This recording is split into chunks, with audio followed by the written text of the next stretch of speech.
ఒక ఇర్మియా లాగా, ఒక యెషయా లాగా మాట్లాడుతున్నా. నేను చాలా బాధతో మాట్లాడుతున్నా.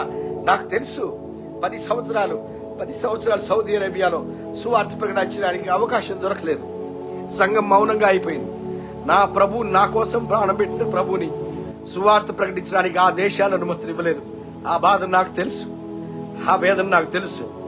నేను మిమ్మల్ని అవమానించాలని కాదు, మిమ్మల్ని వేధించాలని కాదు. నేను పడుతున్న వేదన నాకు తెలుసు. సౌదీ అరేబియాలో క్రైస్తవులు మీరు అడగండి, ఖతార్లో క్రైస్తవులు మీరు అడగండి, దుబాయ్లో క్రైస్తవులు మీరు అడగండి, కువైట్లో క్రైస్తవులు మీరు అడగండి. వారెవరు కూడా పబ్లిక్ గా సువార్త చెప్పడానికి వీల్లేదు ప్రియులారా. రేపు భారతదేశంలో ఒకవేళ క్రైస్తవ వ్యతిరేక ప్రభుత్వం వస్తే సంఘాన్ని నడిపించే అవకాశం దొరకదు. క్రీస్తు ప్రభు సువార్త ప్రకటించే అవకాశం దొరకదు. నేను చాలా బాధతో మాట్లాడుతున్నా, కన్నీటితో చెప్తున్నా, బాధతో చెప్తున్నా. పౌలు మాట్లాడినట్టుగా మాట్లాడుతున్నా. ఒక ఇర్మియా విలిపించినట్టు విలిపిస్తున్నా. ప్రియులారా, మీరు ఒక్కసారి అర్థం చేసుకోండి. నాకు రాష్ట్ర ప్రభుత్వాలతో పంచాయతీ లేదు. బట్ ఈ రాష్ట్ర ప్రభుత్వాలు ఖచ్చితంగా కేంద్ర ప్రభుత్వానికి ఓటేస్తుంది. ఆంధ్ర తెలంగాణ ఎంపీ సీట్స్ నిజంగా చాలా చాలా రిమార్కబుల్ ప్లేస్ ని వాళ్ళు ఆక్రమిస్తున్నాయి. I'm not talking about politics, I'm talking about gospel. నేను సువార్త కోసం మాట్లాడుతున్నా. నేను క్రీస్తు ప్రభువునందు విశ్వాసం ఉంచవలసిన ప్రజల గురించి మాట్లాడుతున్నా. దేవుడిచ్చిన స్వాతంత్రాన్ని మీరు పోగొట్టుకోవద్దు. దేవుడిచ్చిన క్రైస్తవ స్వాతంత్రాన్ని మీరు పోగొట్టుకోవద్దు.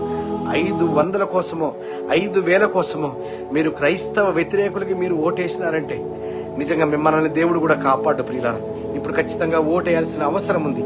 దయచేసి ప్రియులారా, దయచేసి క్రైస్తవ వ్యతిరేక ప్రభుత్వానికి క్రైస్తవులారా మీరు ఓటు వేయకండి. అది తెలంగాణలో అయినా, అది ఆంధ్రప్రదేశ్లో అయినా, ఏ రాష్ట్రంలో అయినా క్రైస్తవ వ్యతిరేక కేంద్ర ప్రభుత్వానికి డైరెక్ట్ గా గాని ఇండైరెక్ట్ గా గాని సపోర్ట్ చేసే ఏ ప్రభుత్వానికి కూడా ఎంపీ ఓటు వేయకండి. దయచేసి బ్రతిమలాడుతున్నాను. దయచేసి ఎంపీ ఓటుని మీరు సద్వినియోగం చేసుకోండి. మీరు మిగతా ప్రభుత్వాలు క్రైస్తవులకు ఫేవర్ గా ఉంటాయో లేదో తెలియదు, కానీ క్రైస్తవులకు యాంటీగా ఉన్నామని నేరుగా చెబుతున్న ప్రభుత్వాలను మీరు గెలిపించే పని మీరు చేశారంటే మీరు దానికి తగిన మూల్యం చెల్లించుకుంటారు. నాకు ఇప్పటికే చాలా భయం ఉంది. చాలా వేదనతో నేను ప్రార్థిస్తున్నాను. చాలా భయముతో ఉన్నాను.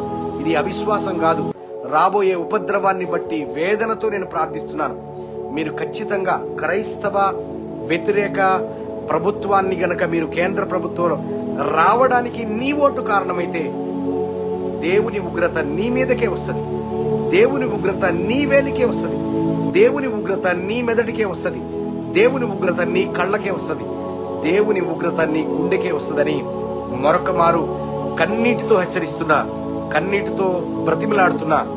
జాగ్రత్త. నేను ఆ బాధను అనుభవించిన వ్యక్తిని కాబట్టి నేను ఇంత వేదనతో నేను మీతో మాట్లాడుతున్నాను. దేవుని నామానికి మహిమ కలుగును గాక. Praise the lord.